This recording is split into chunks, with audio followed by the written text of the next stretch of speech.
So I just feel like it's a choice, and for sure winning and wanting to be on top or wanting to do more, for sure it's a lonely path. You know, when people say that, it's real, because it's not even lonely because of like who really is around or not. It's just like you don't really have the time, you know, like if you're really gonna work hard and want things to happen, like that means it's gonna take like most of your time.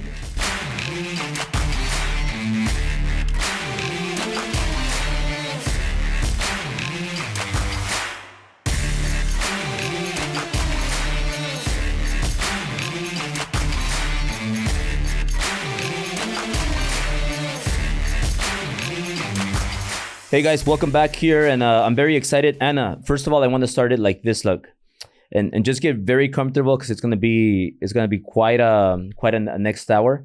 But two things I want to tell you that I really mean from my heart, and I'm talking for myself, not me and Syl. This is just, and Syl feels the same way, by the way, but just me.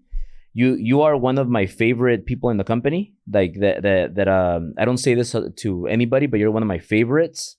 And number two, I'm very proud of you because you've come a long way, and you remind me a lot of John. And let me explain why I mean that. Because John, at one point, he wasn't doing good, and John was struggling. And I remember I was at the 10,000 building. I was in my the balcony, and I'm talking to John, and John calls me, and he's telling me, man. And the reason why I say this is because now people see John right now, how great he's doing, but about 4 years ago, we're having this conversation in the balcony, and he's telling me, I'm very broke. I think I'm going to stop doing loans. I'm not happy with my pay. He was helping Eli and Mike's team at the time. And he was just saying, like, it's going very bad. Like, I don't think I'm going to be in this industry. And he was almost about ready to quit. Like, he was just like, he's had enough. And we had a conversation, and then, you know, it's been time, like month after month, year after year, he improved. But we had a powerful conversation, and I see you. It reminds me a lot because I see you that because he was putting in the work, and I see you that not too long ago, you know, we've had conversations where you're like, man, I'm not doing as good as I want. Man, I could be doing better. Man, I should be doing better. And then you get frustrated, and that's a quality that very few people have. I see you in the next 6 months. You're gonna be giving John a lot of problems in a good way, and because the last 3 months you've been top three. You were first place, I think 2 months ago, and you've been consistent. And the work that you're putting, like the hard work, is something that I have that Syl has. Not a lot of people have, but it's the consistency. And when you go through tough moments and you don't quit, it's something very powerful. So I see you in the next 6 months, watch. Because most of the time you're like, man, I'm not doing as good as I can. In the next year, I'm going to do this amount. And usually you exaggerate because you want to do so much in the next 12 months, but you don't realize how long you've came in the past 5 years, in the past 3 years, in the past 1 year. So just want to tell you that it's going to pay off. It already paid off because, like I said, in the last 3 months, you've been top 3, and you have never been like top 3 consecutive month after consecutive month.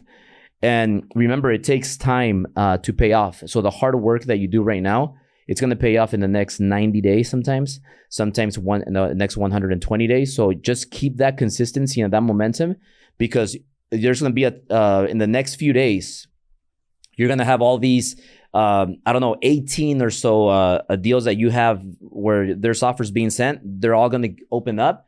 And then you're going to be like, damn, Albert, you were right. Now I have 10 in escrow. Now I have 15 in escrow. And you're going to be like, you know what, man, that's cool. But you can't ever get complacent or lose that momentum, that drive, because it shows in the way you've showed up with your health, with your fitness. You're working out so much and being consistent with what you're eating and everything, that you're even inspiring your Anaisa, that now she's working out. Now sometimes when you can't work out because you have an appointment, now she's still working out here. So you're causing this wave of this movement that you're doing. So I'm really proud of you, and you're one of my favorites in the company. So I just wanted to tell you that. So and thank you for being here, Anna, because I want to talk about Anna. Okay, so I want, for people that don't know you, yet. Who is Anna? I know you grew up in South Central. I know you're from Michoacan. Yeah. So we have a few things in common. I spent a lot of time in South Central. I'm from Mexico City. But how did Anna start in mortgage? How was your childhood growing up in South Central, and how did you how was your early years in life and leading up to getting into mortgage? Well, first I want to say thank you, right, for having me here at the podcast with you, and also because you and Syl both are like, I love being around you guys, and I feel like being around you guys really helps me to continue to stay motivated. And I mean, really, to everything that you say, it's absolutely true. You know, when it comes to production, I'm not saying I want to do mortgages forever, but I definitely think that I was born for this, and I feel like I'm really good at it. So I do want to help as many families as I can, and then a combination to that is that's just a personality I have. Like, I feel like regardless of what I do, even if I can help 20 families next month, I'm still going to want to help 40 families the following month. I just feel like I'm super ambitious. Like, I don't think that's ever going to end, like how much more I can do. And plus, I do feel like God put us in this earth to really be able to fulfill like our destiny and to like be able to reach the top point of our life. And unless we always want more and push hard, I don't think like I'll be able to ever reach it. So that's why I'm always like, I want more. I love improvement. I'm like obsessed with improvement, I guess, in a way. I'm just willing to do whatever it takes to really be able to change like the life of like my family, and like especially for my daughters, because I mean the life we live now is already super different than like how I grew up. So I just want that to continue, you know, for the next generation, for it to be the same, you know, for them to be able to see the life that my family had, the life that I had, and then, you know, like for my daughters, the same thing going forward. Talk about your daughters. A lot of people, I don't know a lot about your daughters. I've spent a little bit of time with one of them, but like how are your kids now, big kids? Because I have three little daughters now. Mm-hmm.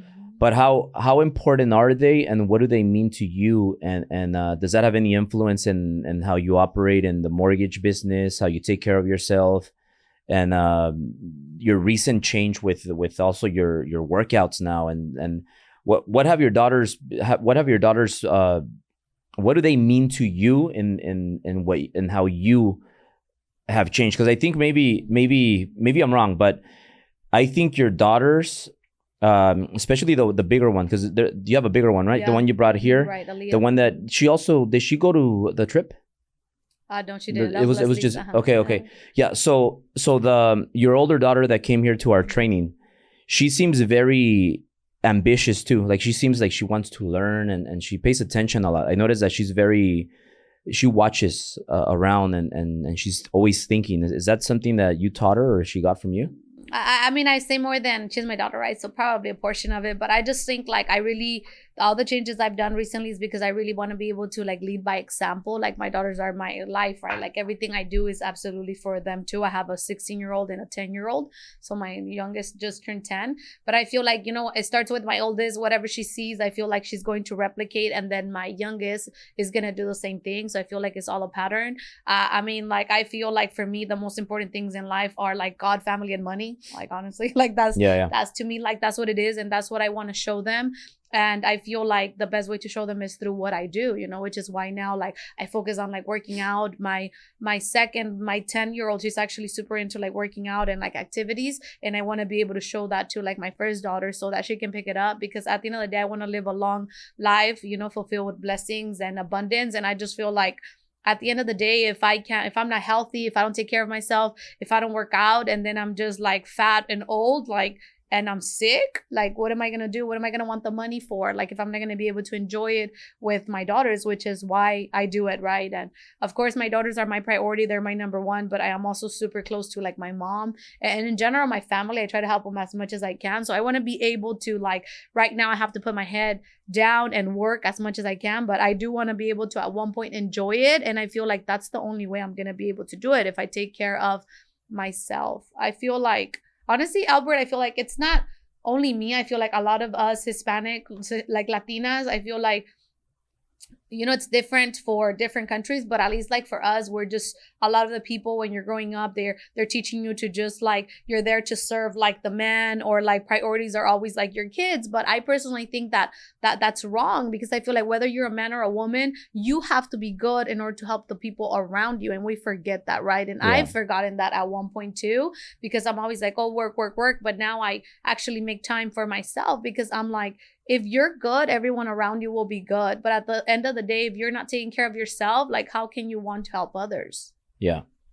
How does your family see? I bet your family is really proud of you, especially your mom. Does your family, what do they think of you? Do they think like Anna is a mortgage girl? How do they see you? My mom thinks I'm the best daughter in the world, like the best child, everything. We're all good to my mom, we all love her, but like, we like, I'm there for them, as much as I can. My mom is proud of me, or at least I think. But for sure, that's one of my goals in life, for them to know that I appreciate what they've done for me, and that like, I take pride in being like a good daughter. I really do take pride in that. Like I try to be the very best daughter to both my mom and my dad. Because in your, how was your early years when you were a little girl? Like when you were like, do you remember when you were like 5, 6, 7, 8, 9, growing up in South Central? So I actually I arrived to the U.S. from Michoacan at 8. So I was in Mexico from 1 to 8 years old. I arrived here at 8. You were born over there? I was born out there. And funny, like when I arrived here, I thought, like when I got here, I thought it was my birthday, like for years. It's hard, coming to another country where you don't understand the language. It was rough for sure, right? But I'm not going to say I have like horrible memories from when I just arrived, but I do remember like it being like super hard in school, like not, being able to understand like the people. I had a neighbor too that I wanted to play with, and I couldn't because we didn't speak, the same language. Same thing in school. I want to say definitely like the school portion was probably like the hardest to adjust to, because we were poor. So, I mean, aside from not having like the language, they also have a different social like status, right? And though we grew up in South Central, there is always kids that are already like born here, or like that have more, dressed different. So I definitely want to say, that was, challenging. I mean, overall, my childhood, I'll definitely say, was very challenging. Do you think that made you better? Yeah, for sure. We had a pretty rough at home. Growing up, I definitely won't get too much into that because I want to be able to have like a good podcast, but it was rough, growing up, but God always knows like the people that he puts in your life. And he put my brother, who passed away already, but it was great. He was a great like father figure to us. He really took good care of us. And even though I grew up in like, like in South Lake, like you said, I've been working since I was young, like 12 years old. Mm-hmm. But I feel like I'm happy about that, because that's what made me who I am today. Mm-hmm. Yeah. It showed me to like not give up. I feel like for sure, I don't think it's just South Central, right? I don't want to say like, oh, just people that grew up in South Central. But I feel like anyone that grows up with like less fortunate or like rough upbringings, whatever you call it, like just street life, I feel like it makes you tough, which for sure I wouldn't take it back, right? Like I wouldn't be like, I don't want to grow up like in South Central. Like I'm proud like of everything I've been through and where I grew up, where I came from. Like I'm super proud, to be Mexican, to be from Michoacan. I feel like this country is so full of opportunity, and I am like super lucky to be one of the people that, has been able to do a life here in the US.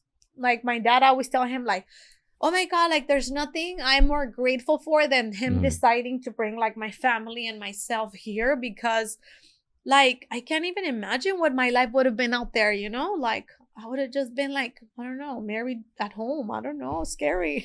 Yeah. Well, Anna, know that your brother is very, very proud of you right now, and he's watching you, and also your sister Myra. She told me that you are her biggest inspiration. So Myra has been doing really good. She was I think she was second place last month. How does it make you feel, the influence that you're creating now for your sister? And I know your mom is very proud of you and your family. Like it's almost like you were I don't know if, correct me if I'm wrong, but it seems like that you're the person that your family, like all your family looks up to, like, man, Anna's making big moves and she's moving and you're influencing them in a good way. And especially your sister, she said you're her biggest inspiration, and you're the reason why she is winning now, like how she's winning. So how important is your sister Myra, and how do you feel about that?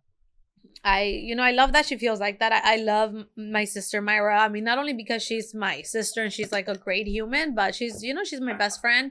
I'm super proud of her, that she's really like focused in her career and like moving forward. I definitely want to say, she probably gives me more credit than she should, because at the end of the day, it's just like us, right? Like, you can tell me to do this and that, but until I do it, I'm not going to get the results. Same thing with her. I can tell her a bunch of things, but until she did it, that's when she's really getting to see the outcome of like working hard. I mean, in general, I feel like not only for like my family, but for like anyone that I'm around, I just want to be people to see that, especially I feel everywhere, but here in the US, there's so much opportunity. You just have to be willing to like work hard and go for it, and know that it's not an easy road.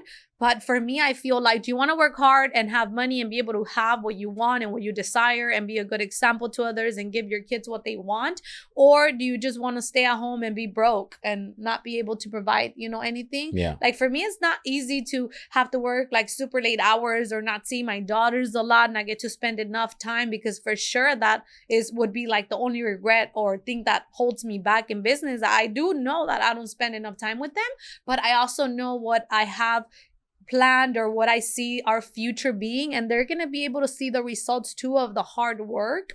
So I just feel like it's a choice, and for sure winning and wanting to be on top or wanting to do more, for sure it's a lonely path. When people say that, it's real, because it's not even lonely because of like who really is around or not. It's just like you don't really have the time, like if you're really gonna work hard and want things to happen, like that means it's gonna take like most of your time. Yeah, but you know what I think is very important, and something that you do. I don't know if you noticed this, if you know that you're doing this, but and I don't know if you heard Kobe say this, but Kobe said one time that the reason why he worked so hard and he played so hard, no matter when he got older, he's always played so hard, practiced so hard, because he didn't want his smallest daughter to remember him as a lazy guy that already had a lot of money and he just laid back and kind of chilled.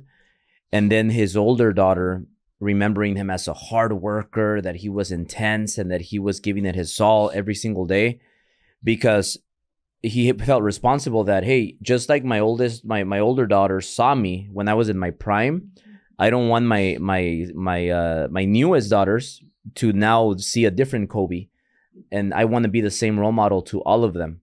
Right. So it's kind of similar to your older daughter. She's 16. She's a lady now. But then you got to keep pushing yourself, and you do it because now your 10-year-old is also growing up, and you want to make sure that the next 6 years, when she becomes a lady, that she sees that same Anna, that, man, this Anna's busting her ass and she's always improves. She's always working hard. You're a great role model for them. So I think that's something very important and something for people to know. And then one thing, Anna, is that you had a good job, right? You were in corporate, and then you decided to leave. America. You're like a lot of people have that story. Yeah. Not a lot, but not everybody is able to make it. And you decided.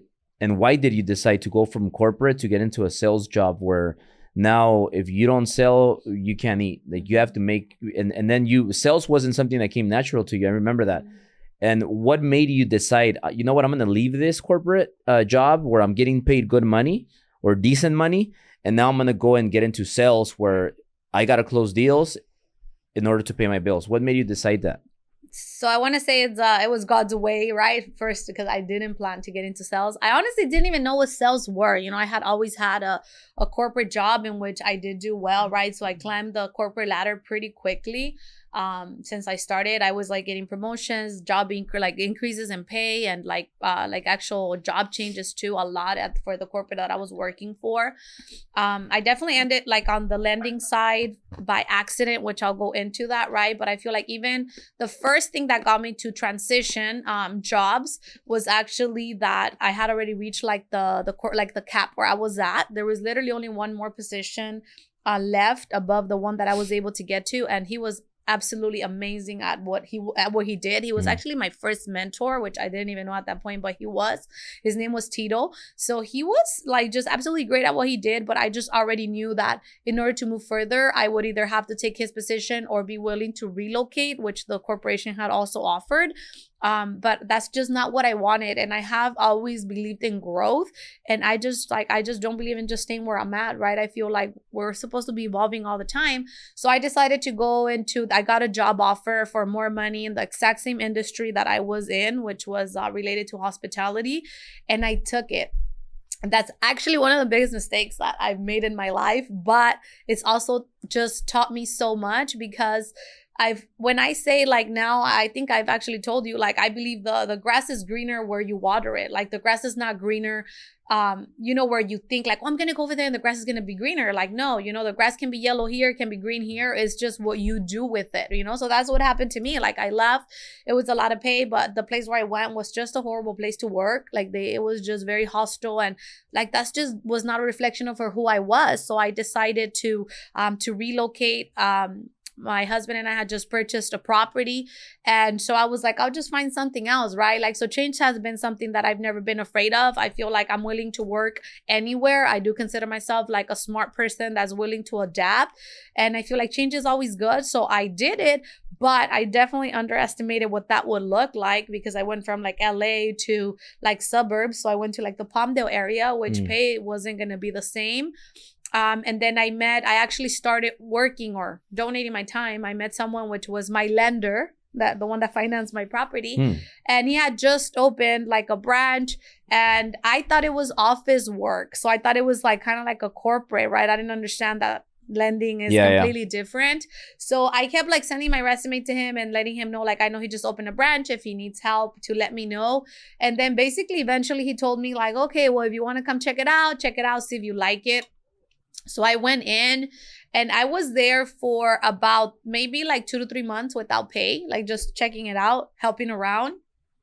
And I literally did everything that like anything that was needed. Like I've never been a person that's like afraid to do different things. So I would do everything from like assist, like reception stuff, learning about the lending business, all the way from that to like literally like picking up the restroom if we had clients. Like I don't care, like whatever, right? I was doing whatever it took.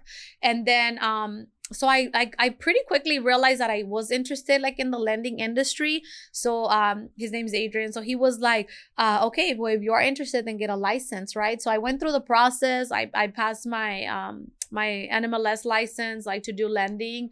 And then from there, that's where the real challenge started, right? Because I didn't understand sales. I didn't know that you actually, like you mentioned, that you have to, find a client and help a client in order to eat. I didn't know that. So when I left the corporate, I was already earning more than 100,000. And then when I transitioned, I went down to no pay, right? So went through all of our savings, like everything, no pay, because I didn't have any clients, and having to go into like offices and ask for business and just absolutely everything. And my first year, my pay went down to, I think it was like 34,000. So so basically I lost like 75% almost, like basically like 60% of my income was gone like overnight, right? So I was struggling, and I know at one point I was like so broke I didn't even have money for coffee because I love coffee.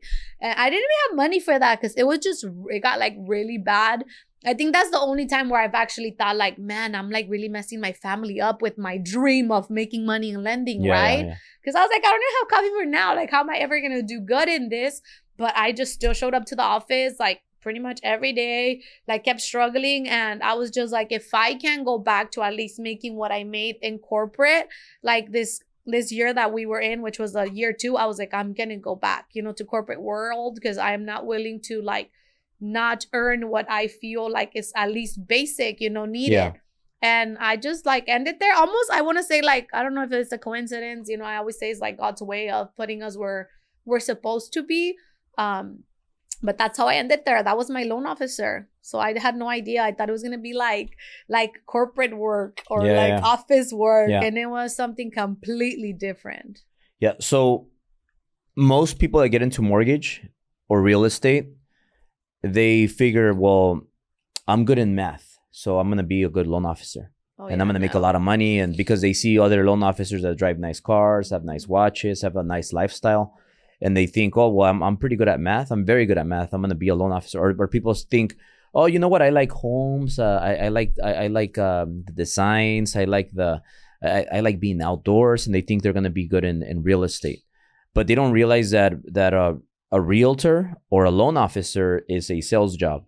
It's not a your Right. job is not to do loans. Yeah.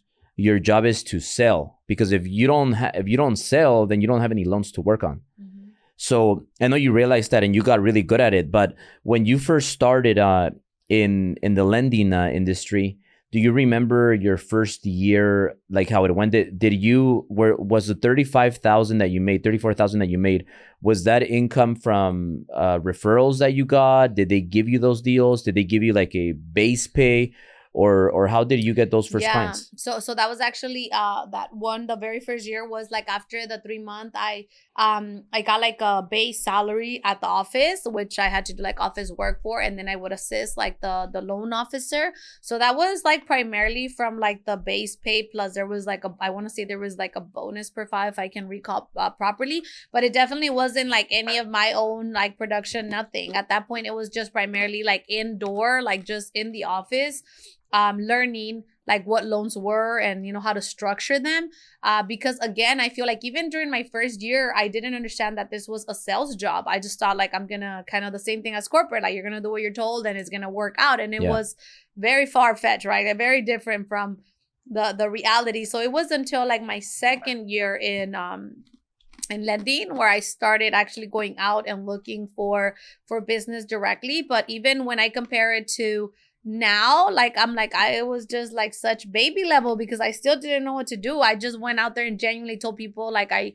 genuinely want to help people, like I want to help people buy homes, and they knew I was honest, so they would let me work on the transactions. And I've always been very like honest and straightforward, like good with communication. So I feel like for sure now I feel like I'm great at both, like the sales and the actual, the background to it, like the paperwork, like the operations. But I feel like at that point, I was only good at the operations. Like I didn't even know how to do sales, especially compared to like here. I feel like someone should have told me like, you're supposed to find the client. And as weird as that sounds, I was just 100% relying on agents wanting to work with me. Yeah. So I feel like here is where I've developed and like truly understood, like becoming a broker, like, joining like the brokerage for me was definitely like one of the best things I've done. For one, I feel like I belong in this industry. We need like people that are strong, ethical, that really want to help others. And I feel like I'm that. So I feel like I belong here.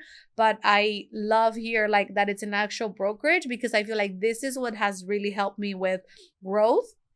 Because we have people here in this specific company that like so many people want to grow, and that pushes you, to grow and to know too that it's attainable and that there's like more out there that we can search. But also like with all the trainings, again, getting to see all the other top performers and how they do it, I feel like that's what helped me grow, like to be able to see it. Yeah, we're very competitive here. Yeah, Uh, very. and Anna, I know, just going back a little bit, when you were 13, you remember that you used to help your parents with because they used to get the mortgage coupon and they couldn't read it, and used to read it for them. So yeah, I don't even know at what age, honestly. Like I think it must have been like around that time frame. So not only that, but pretty much any documents that would arrive, I always had like my mom and like my dad always having me like read documents for them. And I remember I used to like I had like my older brother George, and I'll be like, why don't you guys tell George? And they'll be like, no, you read it. And back then I'll be like, that's so weird. You have like, I was like, come on, I had just learned how to speak English like 4 years ago, like, and they would be like, oh, translate. So I did so much of that, like growing up, like on paper, or if they had like calls, like let's say like from a doctor and they didn't know what they were saying, they would immediately be like, wait, and then they'll put me on the phone, right? So I was always doing the translating. But everything you do in life always serves you, because that's exactly what I tell you about. Like I don't, I love everything that we've gone through, good or bad, because it made me who I am. Like now I am super good at being able to translate and being able to serve both communities, like English and Spanish speaking. and I am able to do it properly, and I'm able to translate the documents truly like the way they are, even though they're legal documents, thanks to them. But yeah, I used to do that. You know, I used to do that too with my parents because they Yeah. didn't speak English that well, and I was always translating for them when I was a little kid. Same. Like, But when you were talking about getting in lending, you've been in lending for how many years total like now? 6 years now. 6 years, I think and you've been 6 with years. us 3 years, So like 4. almost 4. Yeah, like 4 Wow. years. I think it's already been 4 actually. Yeah. Yeah, like 4 years. So one of the reason why I said you're one of my favorites is because you when we describe our core values, like you're all of them. Like you're an ethical person, you're a hard worker, you have integrity, you're loyal, you're big on family, and I could go on and on and on. But all those things, when we align like that, it creates like a massive a good effect. And then I like having you around because your energy transfers and to the rest of the people. And also one thing that you have, a quality that I want to ask you where you got it or why you are like that, is that you don't participate in distracting things. What I mean by that is, like you never, no matter how you feel or what you're doing, you're always focused, and you spend no seconds on drama, gossip, anything that's toxic. Like you just stay away from it. And when you see something, you kind of call people out. Like you don't stay quiet. Like if somebody kind of says something and you feel it's not right, you're very straight up and you do it in a nice, polite way, but you kind of call him out and you tell him, hey, that's not right. Don't do that. But you're a very ethical person and you stay away from all that. Why are you like that? Because that's a very great quality that I think a lot of people need to learn from and take notes. Why are you like that? That you're so focused in what you got to do and you have no time for any of that stuff. I feel like, for one, like there's no time for that. Like there's no room for that when you really want to be successful. You know, there's nothing on the other end of talking about someone. There's nothing on the other end of like being envious, and there's nothing on the other side of saying something behind someone's back. You know, I feel like if that's your friend, you should be telling them so they could fix it, right? Like if something bothers you, and if that's your enemy and it like really bothers you so much, then tell them in their face. You know, like I just don't believe in any of that, right? I will definitely say, like, for us, right, like I'm Mexican, and I mean, I was not even born here, so we do have a lot within our culture, but it's not even only our culture. You know, people love to gossip, and I just feel like it's just such a waste of time. Like, what do you get? What is on the other side of that? Nothing. Like for me, I just like to focus on myself, and though I do get inspired by you and Syl, and I do get inspired by like other people, even within our company, right? Like I love that John's doing well, because I know that that's a benefit not only to him, but also for his family, but just like other people, right? Because he's not the only one. There's a lot of like really good people in our company, and I do look up to those people in our company that do good, including you and Syl. But I'm never like I want to be like them, or like why are they doing it and not me. For me, I feel like if you put hate out there, if you put gossip out there, if you're like especially hating, I'm very big on that. Like no, because you're gonna confuse the universe and God and make them feel like you don't want that, and I do want that. I want the success, you know. So I'm just like, I just want to be, and I try to put myself only around good people. And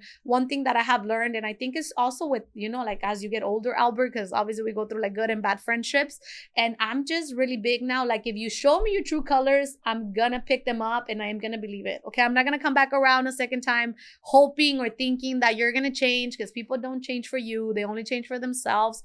I just try to be focused on me and what I want. And I know that what I want and focusing on me has nothing to do with like gossip or anything else. And like, you know, the portion of like not getting involved comes from there. But the portion of like not talking about others and being like very straight, like upfront with people, I definitely got that from my brother. Yeah. My brother, the one that passed, I feel like, sorry, I have a hard time talking about my brother still. So for me, I feel like he was that kind of man. Like he was, and even though I'm a girl, well, he was my father figure. So like he was very like, even within his own friends, you know, like if he has something to say to anybody or to one of his friends, he would tell them in their face. You know, he was not going and gossiping with somebody else or about it. Like he was just always like, you talk to people up front, you respect people. And I feel like I have to honor him with that. But look, I teach my daughters the exact same thing. Like even I'm so proud of like my daughter, my 16-year-old, because she doesn't get involved in any of that. And she is young, which is unlikely. You know, I know that schools and all that have all the drama. Nothing. She's a 4.0 student. Thank God. I'm so proud of you, Aaliyah. Like, she's a 4.0 student. She literally says that she just dates Mr. 4.0 because she doesn't have a boyfriend, at least right now, right?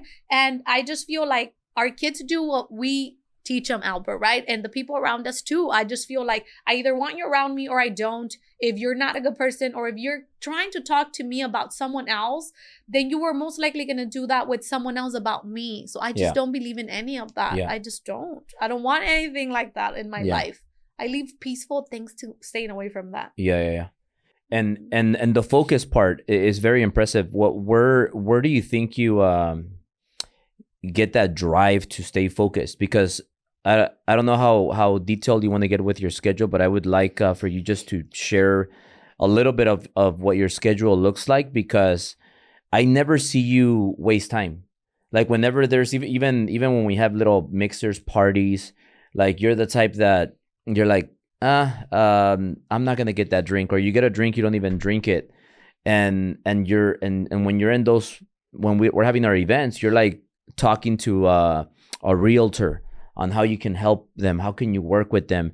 When we have our trainings on Wednesdays, you bring Celsiuses and you give them away. Before you couldn't afford coffee, now you're buying these expensive Celsius drinks, like, and they're not paying me, by the way, they should, like $6 each can, and you bring a bunch of cans for all the realtors, and you're just, every opportunity, like, I never see you waste time.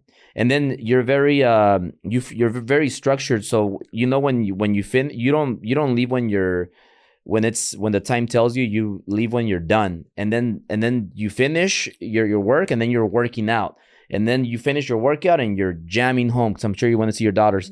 But you're always very efficient with your time. Have you always been like that, or is that something that you've improved recently? Is that part of your recent success that has grown, or have you always just been like that, and it's just the consistency that has shown now? So I feel like for sure my focus has come from poverty. I'm just so afraid to be broke. I don't want to be broke. Like, I already know what it is to be broke, to grow up in South Central, to not have anything. I don't want to do that no more.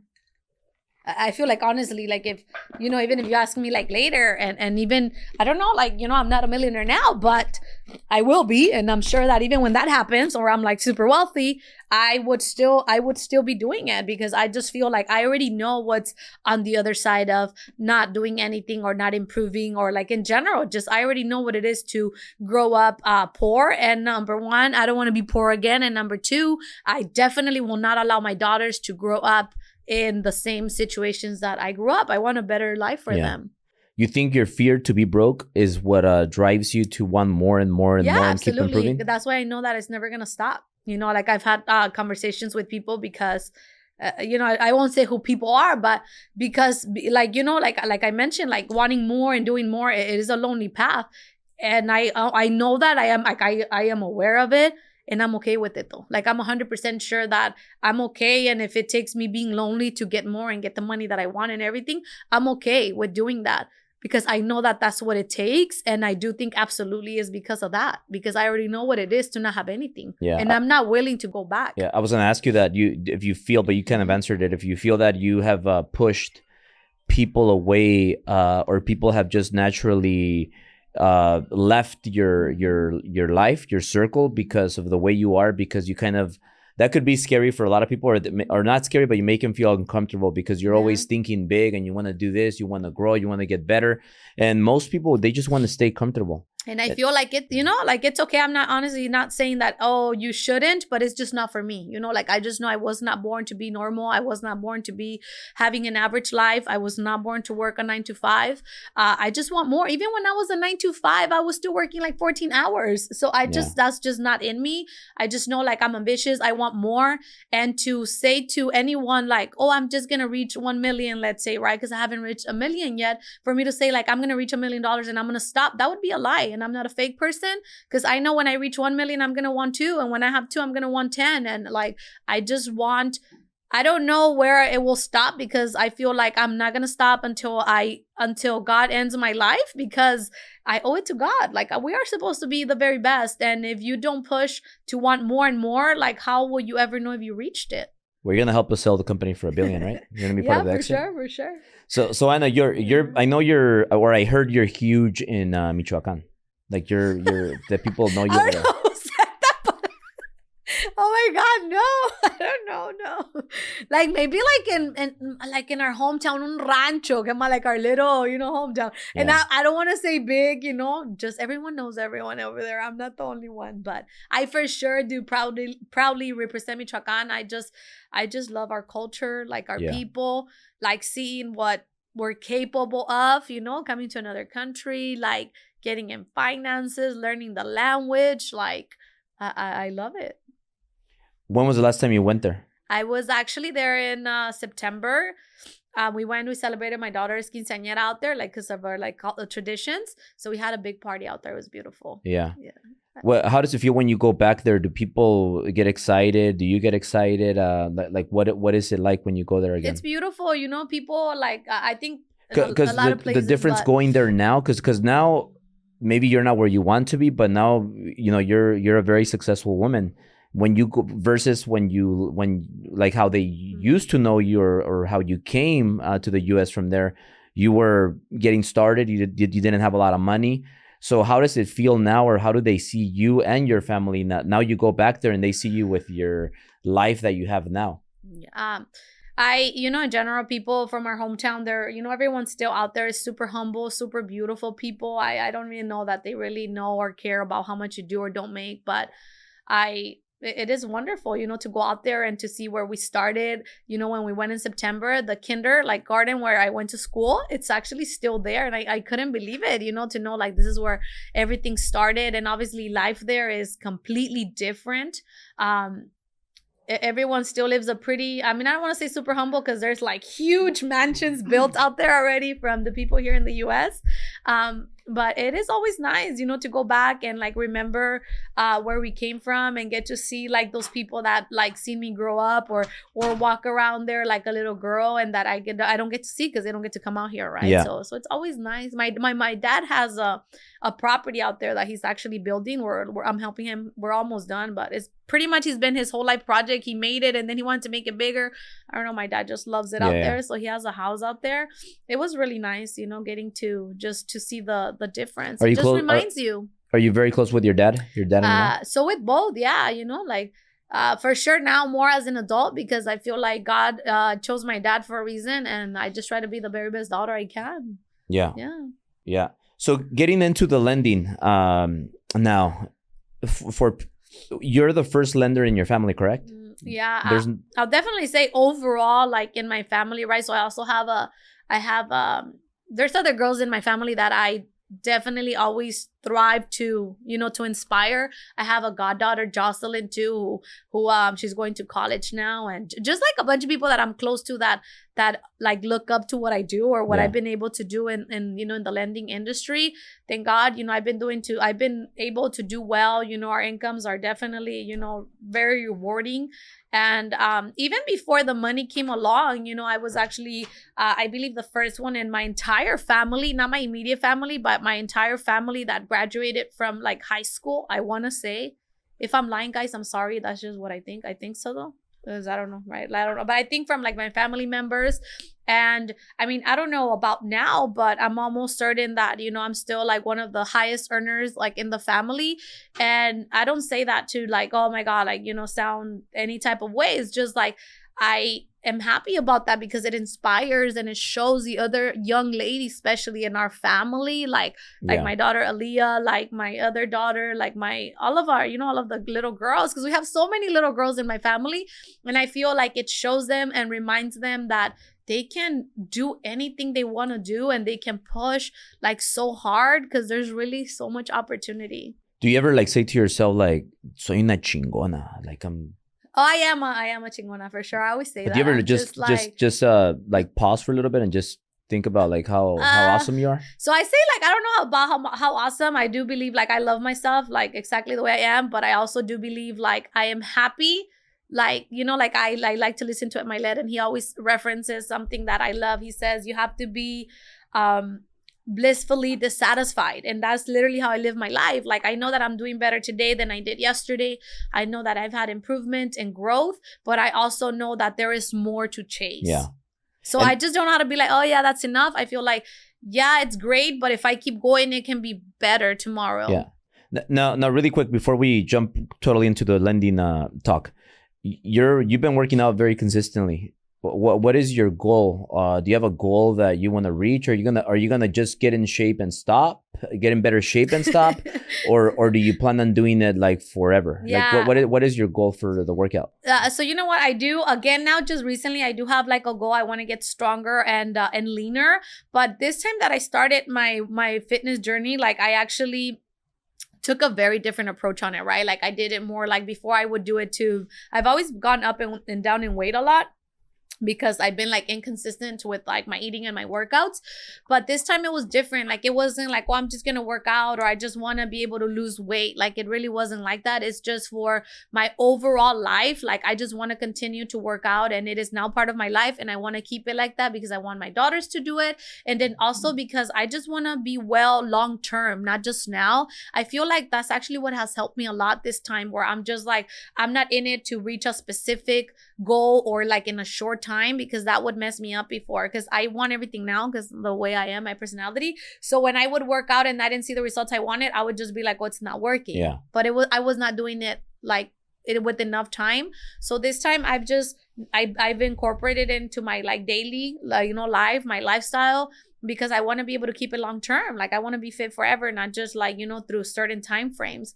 But now, yeah, like my goal again is to before I would just focus like cardio and stuff, but I'm actually like lifting weights now because I want to be like leaner, but I also want to be stronger. Yeah. But you probably don't see it as much as other people because you see yourself every day. Like it's harder I don't see it. I mean, I see it sometimes a little, but definitely not. Like, but you lost. You want to share how much you lost, like in the last, because I don't know. Maybe you told me last time. Maybe like I mean, because I haven't done it like super now, but I'm thinking like the last time I'm probably like, I don't know, maybe 20 pounds. Probably like overall maybe like 20. Like 20 pounds in how long? Maybe more. Maybe like I don't know how long it's been. So maybe like 9 months. Yeah. I don't think it's been a year yet. Yeah, but that's very impressive. I'm very happy. It makes me happy, and especially because here in the office in our headquarters, we have a lot of us that we work out together and we pump each other up. Yeah, it's super cool. Actually, I love it that we have like you guys have the gym here, at the office, and I get to work out. I'm really big on like the girls, like the empowering other women or like being around other girls that like just like to grow together. So I get to work out like with Crystal and then I get to work out like sometimes with Myra, but other girls, within our company. And now Naisa actually joins us for the workouts, and Michelle. And it's just super cool. Like I love being able to work out with them. I definitely enjoy that part of the day. And then I feel like it also helps me, like because of like all day we're like on the phone or sitting. So I really enjoy it now. Yeah. And moving into the lending space, Anna, you have the best process, the best operations, the best process, according to our leading team over there in the processing side. So they have told me that you are the best with the best process, that your loans always go super smooth, that they close super fast. It's almost like you get them and you do such a good job in the beginning stage that they close by themselves. And that process, how did you become good at with creating processes and systems, and what makes it so easy for you just to handle a loan from start to finish? So I feel like for the actual process and like the procedures, because that was my background, before I transitioned, I was working a lot with engineers, and that's what we did primarily, like simplify processes. And number two, I feel like I just paid attention to like truly understanding the process and trying to find ways to make it easier and more simple. But I feel like what really helps us do good, or like how I even thought of putting a process together for lending, was like the customer experience, right? So I thought of my perspective personal experience when I purchased like my property. And then I also thought of like the experience, for example, that my parents had, or knowing that I work a lot with the Latino community and they don't even understand like what they're signing. And then there's a need for trust and a need for understanding like what we're presenting to the people. So I feel like at the end of the day, everything I have done is yes to make it simpler for us working on the transaction, but most importantly, because I feel like when you're purchasing a property, it should be like a smooth and exciting transaction. And I feel like if we're not prepared as lenders, that's not the experience that the other party has. And I just wanted to make a difference. You know, I wanted people to be able to purchase a property, understand the process, and have like a good experience, and not like, oh, it was stressful, or like, no, I just wanted them to have a good experience and to get keys for their property as soon as they can. Because even though it's a fast process, you know, we can close a purchase, like you can get keys to your property literally in 15, 20, 21 days. So the process, we've made it pretty fast now, but people have prepared sometimes their entire life for that. Like literally we closed the transaction. We helped the family. The last family I've helped, which was super wonderful family. They just got their keys yesterday, but they prepared to purchase a property for 30 years. They've been 30 years. 30 years. Like they arrived to the States, then they had like normal, you know, jobs. Then now they own a business. And finally, like at the end of last year, we met and they wanted to purchase, and I helped them prepare. And now they got their keys. And even though it was a long process for them to prepare, I just didn't want people to have like a long process to get ready for their purchase, and then another long process to get the keys, right? Like they already work hard to get to the stage of being able to buy. So I just wanted to be able to change that. And I for sure believe that like me and my team have, like, you know, Anaisa, I feel like we definitely try our very best to always talk to them, stay in communication, help them understand what they're doing, and most importantly, helping them understand what they're signing. And I feel like wanting to do that is what turned into the process we have. Yeah. Do you work with a lot of Hispanic families? So primarily like Hispanic families. I feel like we're working with a lot of Hispanics and a lot of millennials right now. So not only Hispanic, we do speak, you know, we do business with other people that are not Hispanic, but as definitely our main market. Yeah. Mm-hmm. And you speak Spanish perfectly, and I speak better Spanish than English, guys. Yeah. I forget my English words sometimes because my ESL, but you know. But I think, but I just keep. Well, I'm sure they hear my accent sometimes because I hear it sometimes. But I think what happens is you start talking more English, and then your Spanish kind of gets a little bit bad, and then that's what happened to me. Like I think too, because like especially when like people are born here, like you get to go to school from like, you know, like kinder first, all that. I do see that happens to Myra sometimes. I'm like, hey, no, girl, you got to get your Spanish right. That happens to my daughters. I push a lot on like the practice of Spanish. I do speak perfect Spanish, and I actually love it. I don't like talking to my clients like half and half unless they want to, because there's some people that do prefer that. But I just like to be able to talk to them in the language that they're really comfortable with. Yeah. Do you have a lot of clients that only speak Spanish nowadays, or do they speak kind of both? No, I actually have a lot of clients that still speak Spanish only. Like a lot of the first-time home buyers, they only speak Spanish. Sometimes their kids speak English, but not them. Got it. And that's why I love that I speak Spanish, because then I can talk to them and explain to them what they're signing or what we're looking at, and we don't have to get, you know, like they don't have to listen through like a third party. Talk about first-time home buyers. If somebody is watching this and they're a first-time home buyer and they're looking, you know what, I really like Anna. I want to work with Anna. I know that you have that experience and those memories, because I have memories too of when my parents were shopping for a home and they didn't have the best realtor. They didn't have the best lender experience. And that's why they were never ever to buy. They didn't buy back then. And they would have bought a house for $80,000 in Burbank, would have been worth over $1 million today. But because the realtor and the loan officer, I still remember them, they weren't good. And that also inspired me to get into mortgage. And I helped a lot of Hispanic families. So when you have those memories and that experience that you went through, how does it make you feel like when you're helping a family that doesn't speak English, and then you have the kids translating, or you're talking to them in Spanish, and then they get that first house? Like, how is that experience? And for people that are watching this, that they don't know if they might qualify, and then they do sometimes, and they don't even know they think it's impossible because it's the American dream and everybody wants to buy a house. How easy it is for a first-time home buyer to buy a house, and how do you feel when or talk about an experience that you just had with a family that you just couldn't believe that they bought their house and how easy it was.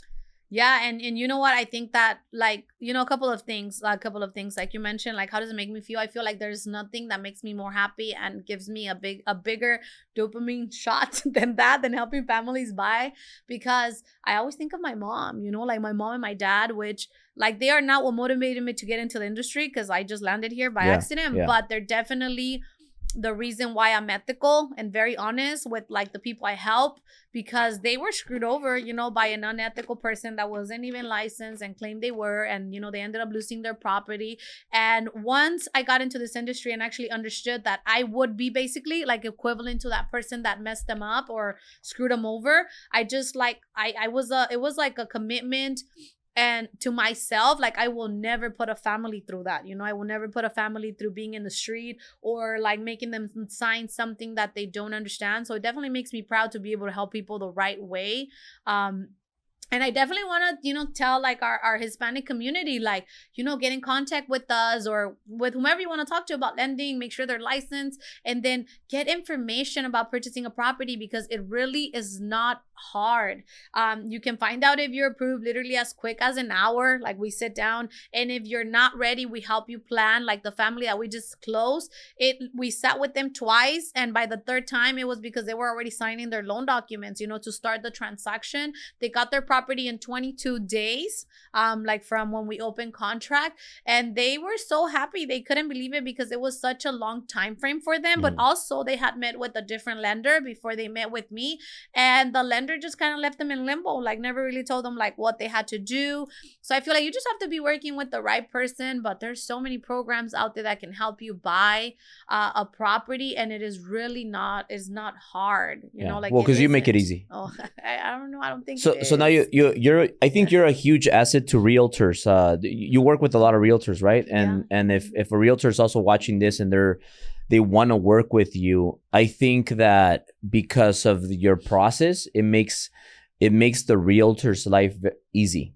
And also it helps them get a lot of referrals because they have such a great experience that then they'll come back and they're like, hey, I have a referral for you. So I know that you give a lot of referrals to realtors because the job is so well done that people want to come back and work with you again. What is something that you do that maybe makes the realtor's life easier and you just help them get even more business?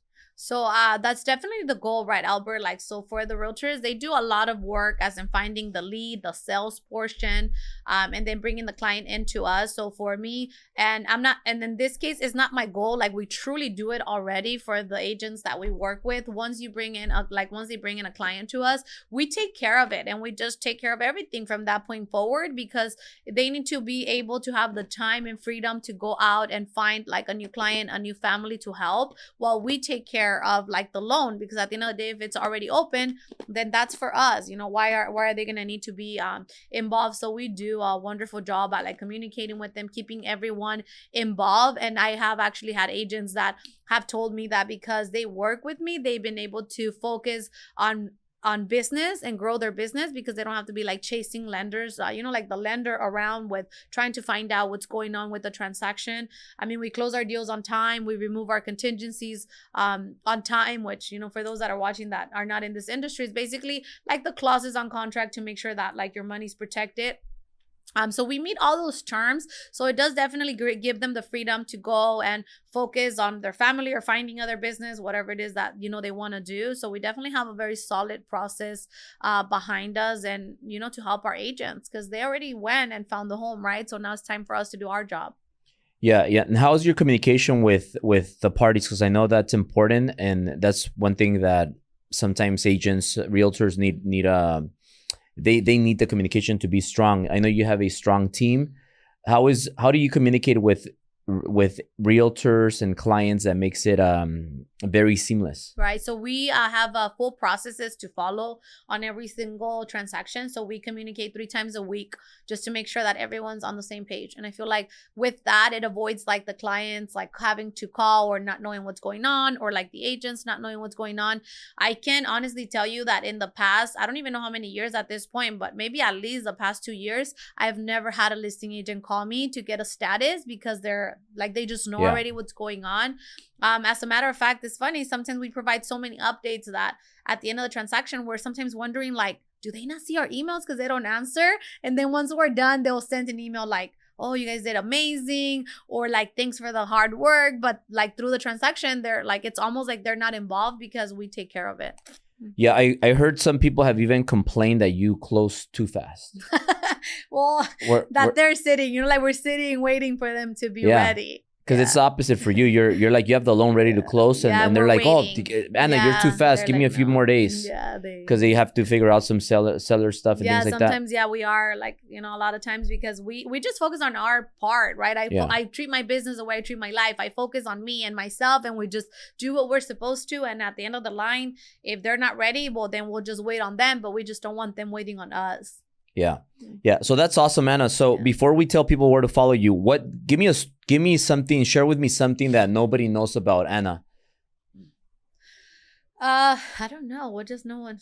I don't even know. What do I share or not? So I don't even know what people don't know. There has to be something about Anna that nobody knows. Like well, I said it earlier, you know, like I guess maybe that's one thing that I've worked, you know, since I was 12. I guess I could share, you know, a couple. I worked since I was 12. And it's been on and off since. Like, you know, I'm a hard worker. I don't know I don't even know what I can really say that people don't know about me. I don't know. Do you got any bad habits, or are you just perfect? I'm not perfect. No one's perfect. Actually, people probably the opposite of what you think. I think people don't actually know that I'm not like a big drinker, because I'm always hyper. I even had my cousin last time in a party tell me if I was cool, like if I was drunk, and I'm like, bro, I don't even drink. What are you talking about? I don't know. I'm not like big on that. I don't know what type of what can I tell people? I don't know. What don't they know about me? Yeah, well, Anna's just perfect. I'm not. I just don't know what could I share? I don't know. You said you drink a lot of coffee? Yeah, that I guess, right? That would be like a bad habit. Yeah, like I drink a lot of coffee. How much coffee? I try to do like 2 cups a day, but I love it. I love like the taste Celsius of it. I'm addicted to caffeine, I guess, right? Yeah. So you drink 2 coffees, and how many Celsius? I cut back on Celsius. I've actually hadn't had one in a while, but I was doing like at least 1 and 1 daily, like one coffee, one Celsius. So yeah, I'm addicted to caffeine. Everyone has their addictions. Okay, leave mine alone. So maybe that's why you're so fast. But, I'm always for sure. I'm always caffeinated. No, Anna, but once again, you're doing amazing. Me and Syl are super proud of you, and you are definitely taking off and to newer heights. And if people are watching this, let's say realtors or a borrower that just wants to get pre-approved, is it very easy for them to reach you and get a pre-approval? What's your process of them contacting you, and how fast can they expect to get a pre-approval? Yeah, of course. You know, you guys can like contact me like on Instagram, or which is arodthelender. You guys can call me directly.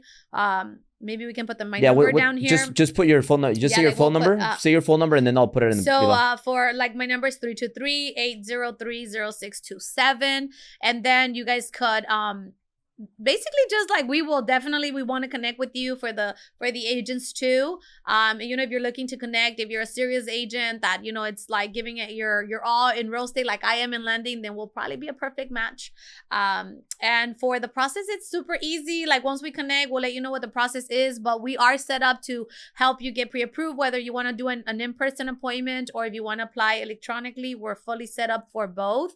And also for first-time home buyers, we are having a seminar on April 8th. It's gonna be about first-time home buyers, and it's also gonna talk about purchasing multi-units with an FHA loan, which you can purchase up to 4 units with low down payment of 3.5% 5%. So if you or any family or friend is looking to purchase, you want to join us for that event, that'll be great, because that's how Albert became a millionaire, with multi-units. That's right, yeah. So now we're trying to replicate that and show you guys how to do it. I'm just like, I just want to be able to inform people, Albert, because, you know, I feel like when I bought a house, I didn't know that with an FHA loan, you can purchase more than one unit. I thought we can only purchase one. So that's what we're trying to teach the people now. And I'm going to be there. Syl's going to be there.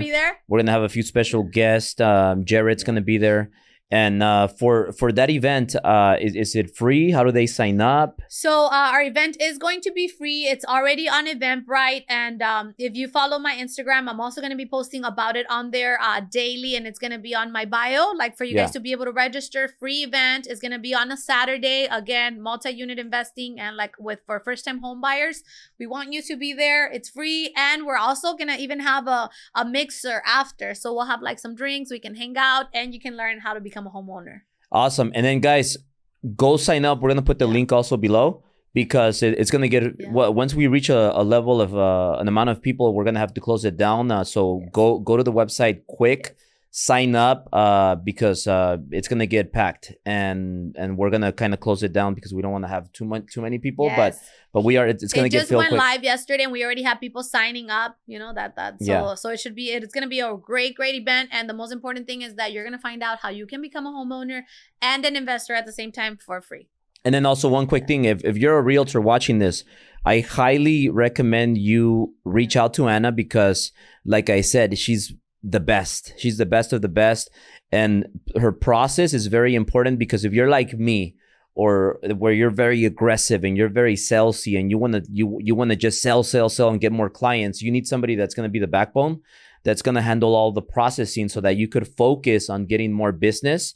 And I give a lot of advice to Anna. We have a lot of masterminds together, and I am going to advise her pretty soon to stop working with realtors, because once she reaches enough realtors, I want her to focus on those good realtors. So I know she still has enough capacity to handle quite a few more, but I do want you to focus on like a selective few, because you're too valuable, and I want to make sure that if realtors are here and they're serious, reach out to Anna, because she's the best of the best, and I can't wait for them to start working with you. So thank you, Anna, thank you so much. We'll put the links below to sign up for your event. Yes, sign up to our seminar. Let's meet. You'll also get to meet Albert. And yeah, if you're a serious realtor and you're looking for someone that is already an experienced lender that has solid processes that can help you grow your production, then I'm your girl. Awesome. Thank you, Anna. Thank you, Albert. Thank you so much. Guys, if you made it this far, I have an exclusive mastermind that I want you to join. Go to drivenacademy.com and subscribe to my exclusive mastermind, where we're gonna meet in person every month at my workshop, and you get more perks. All you gotta do is go to the link below and sign up. I'll see you there.